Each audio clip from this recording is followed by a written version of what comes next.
Hi there. Today, in this video, we're going to see how pyruvate kinase is bypassed in gluconeogenesis. So this is an important reaction, of course, in glycolysis, going from phosphoryl pyruvate to go to pyruvate. This is where we get one of the ATPs, but it's irreversible. So to go back, we have to use other reactions, and those will be the bypass reactions. And both of them, we have actually seen them. In one of these reactions, we're going to take pyruvate. Remember, so we have to go from pyruvate to phosphoryl pyruvate. So what we're going to do, we're going to convert pyruvate first to oxaloacetate. This is a reaction we have already seen the TCA cycle. It was an anaplerotic reaction. Anaplerotic meaning making up oxaloacetate because it's the limiting compound in the TCA cycle. So we have to make it up as cells use TCA cycle intermediates for biosynthesis. So we have already seen pyruvatecarboxylase, and we're going to see it again in more detail. And then we have also seen the other reaction, which we saw it going from phosphoryl pyruvate to oxaloacetate. That's PepsiK, phosphoryl pyruvate carboxykinase. So PepsiK, we had seen it going from PP, from phosphoryl pyruvate to oxaloacetate, again as an anaplerotic reaction. Here we're going to go, but that reaction, this reaction, PepsiK, is actually reversible. So we're going to go from oxaloacetate to phosphoryl pyruvate. Now, there are some, so chemically, this is how it's going to be coupled, and we're going to see them in detail, how they work. But there are additional problems that we have to solve. So it's the bottom line is it's not trivial to go to bypass the pyruvate kinase step in glycolysis. Okay, and we'll see how this happens. There are multiple issues that we have to solve. One is chemistry, shown here with two reactions, and then the other one is localization. But let's take them one at a time. So first, pyruvate carboxylase. I'm going to go a little quickly because we have seen it before. This is a reaction that actually takes pyruvate and adds an extra carbon. So you go from 3 carbons to 4 carbons to make oxaloacetate. So it carboxylates. And as all carboxylations, we have to solve several problems. So it is, of course, it makes a carbon-carbon bond. The problem is the carbanion has to be stabilized. Okay, that's the mechanism. So we're going to generate a carbanion at some point, which will attack CO2. And we have several problems. One is, as I said, stabilization of the carbanion. The others are to the source of CO2, which usually it's carbonate. And as we have seen, there are many strategies to activate it and stabilize the carbanion. So how are we going to activate carbonate? In this case, as we have seen, is we just use ATP straight up. Okay, so we phosphorylate it. In this case, so then once it loses the phosphate, we can activate and we can have CO2. Then we have to keep it in place with biotin. This is a biotin cofactor enzyme. So biotin keeps it in place, and we have done all this in detail on the whiteboard.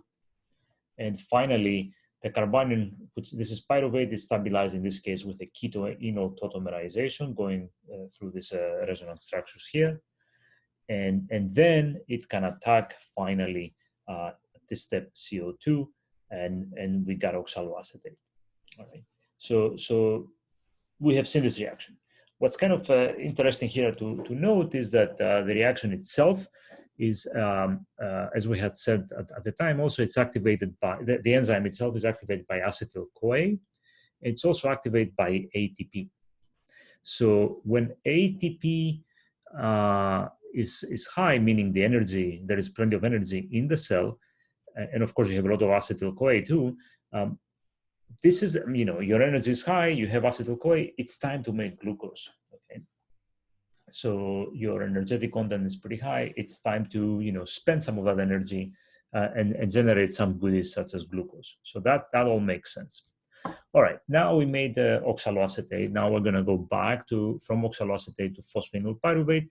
We're just gonna run the PepsiK reaction in reverse. And again, super simple.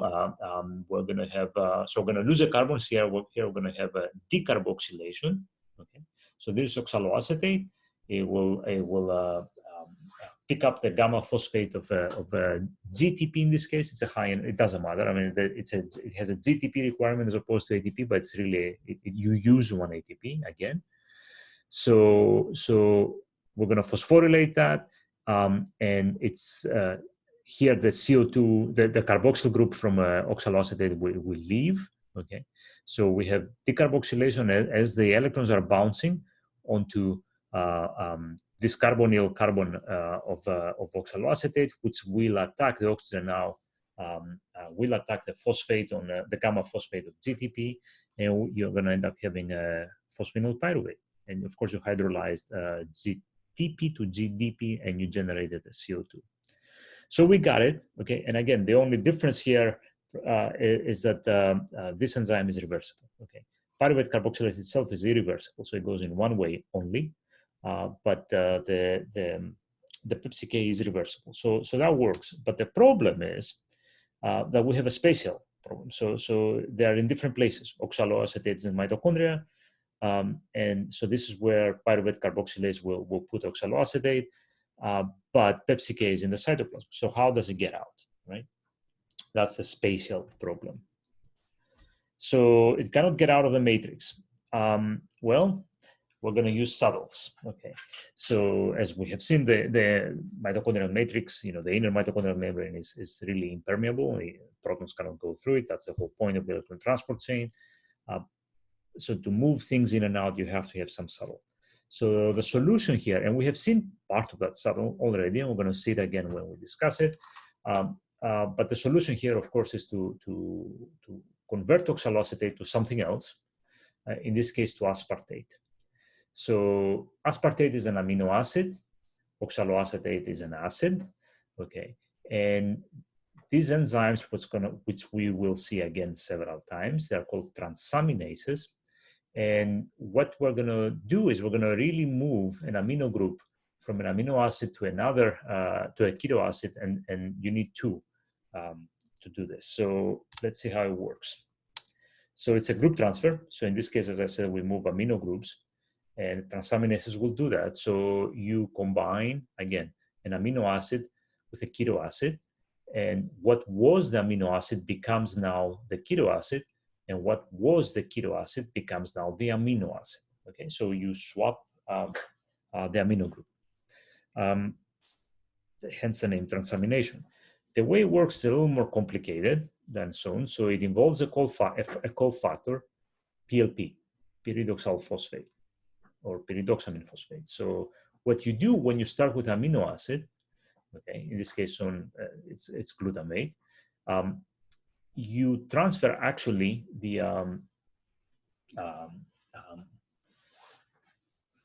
amino group onto PLP, onto the cofactor. So something, an amino acid is losing the amino group, it's going onto the cofactor, you release the keto acid, okay, because it lost the amino group, and now the PLP has the amino group, okay, which it will transfer. So it's like sort of the middleman. PLP is the middleman in this transaction here. You have to aminate PLP first before you can aminate the keto acid, in this case oxaloacetate, okay, and generate the amino acid now with the same, you know, what was oxaloacetate now becomes an amino acid, which will make it an aspartate, and of course you reconstitute PLP, so you can keep doing this again and again. Right? So PLP is the middleman again in this amino group transfer from one amino acid to a keto acid. That's how PLP looks like. You can find them. A precursor is a pyridoxine, which is a vitamin B6, which again you can find at grocery stores in the health sections there. So the role of PLP, you guessed it. Okay, there's going to be a carbanion forming, as in many of these reactions we're talking about, and which has to be stabilized. So it serves an electron sink. It's actually a role. So it's actually a very good electron sink. And you can see this here. it's got plenty of bonds to bounce off as the carbanion is forming at this position. So the more places you have to put these bouncing electrons, the better your sink is. So PLP is actually pretty good electron sink. Again, if you look at the reaction in a little more detail, you start with amino acid. There is PLP, okay, and then you keep going, bouncing around all these arrows as we said, and you do release the first. The amino acid gets converted to the keto acid, but for a full cycle, then the amino group is actually trapped in the enzyme, and you have to keep going back. In reverse. So you have to bring the other partner. Now, back to our situation, okay, the schematic. So what we had, the problem we had is we generate oxaloacetate, okay? We took pyruvate and we carboxylated, and we generate oxaloacetate. Now, this guy has to come out of the mitochondria matrix, so it can be reacted with oxaloacetate, can be picked up by PepsiK and can generate phosphoenol pyruvate, and then we're done with the bypass of pyruvate kinase. So how will that happen? Oxaloacetate will be converted to aspartate. That's an amino acid. So oxaloacetate is a keto acid. It will be converted to aspartate, which is an amino acid. Where is the amino group coming? It's coming from glutamate in the reaction we just saw in the previous slides, right? With transaminase. So glutamate, okay, will donate will give the amino group to oxaloacetate, and oxaloacetate will become aspartate, and the glutamate gets converted to alpha ketoglutarate. We'll see what happens to alpha ketoglutarate in a minute. Now, aspartate can get out through a saddle here, and for every aspartate that comes out, a glutamate comes in, right? So that's pretty cool. So whatever is used in transaminase reaction number 4 here inside the mitochondria, glutamate comes in, and the product of the same reaction comes out. Okay, so that's fantastic. Then you do exactly the same transamination reaction in the cytoplasm, right? Same partner, same everything. You just have the cytoplasmic version there, and what you generate oxaloacetate, okay, and of course you generate glutamate. So here, so it's really exactly the same reaction. Right? Now, but going in a different, direction. So this is all balanced as far as we're concerned. So at that point, oxaloacetate is out, and we can stop here and not talk about it if you want. But I think we need to close the whole circle here. And you'll see why. So once oxaloacetate is out, then PepsiK can pick it up and can make phosphoenol pyruvate. That's all right. But for the saddle to keep going, okay, more than once, then what happens? Oxaloacetate. So what needs to happen is alpha ketoglutarate has to come out, and oxaloacetate has to come back in, right? Some of it anyway, for the saddle to keep going. Some of the oxaloacetate will go on and become a phosphoenol pyruvate, but the saddle itself, to some extent, has to keep working. And thankfully, okay, we have seen already this reaction. Oxaloacetate is used by malate dehydrogenase to make malate, and we have seen malate dehydrogenase in the TCA cycle. In fact, we've seen it right here in the mitochondrial version. So that's the last reaction. In the TCA cycle from malate, you give oxaloacetate. We have discussed how unfavorable it is based on the delta E values. But of course, oxaloacetate is used in citrate synthase, and then that is driving the reaction forward in the TCA cycle. Here, the same reaction going backwards from oxaloacetate to malate is happening in the cytosol. That's a very favorable reaction, okay, because the delta E is favorable. And that was the way that, NADH from glycolysis was also coming into mitochondria to participate into the electron transport chain. We had discussed this part at that time as well. So malate, there is a saddle that brings it in, and for every malate that comes in, alpha ketoglutarate goes out. So this is how we recirculate alpha ketoglutarate here. What happens to malate when it comes in? Again, it participates in the TCA cycle reaction.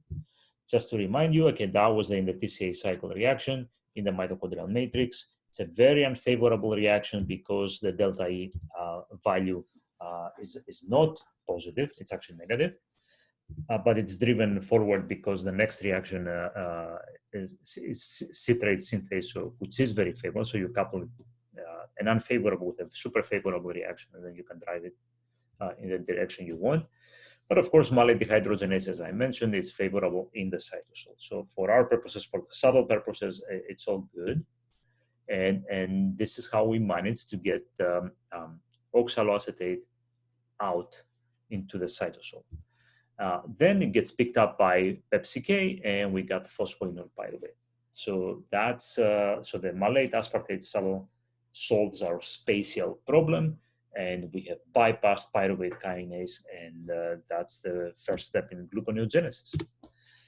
Now, once we do that, then we can go all the way up to fructose 1,6-bisphosphate. Okay, every other reaction is reversible, as I said. So we'll see in the next slide how we bypass PFK.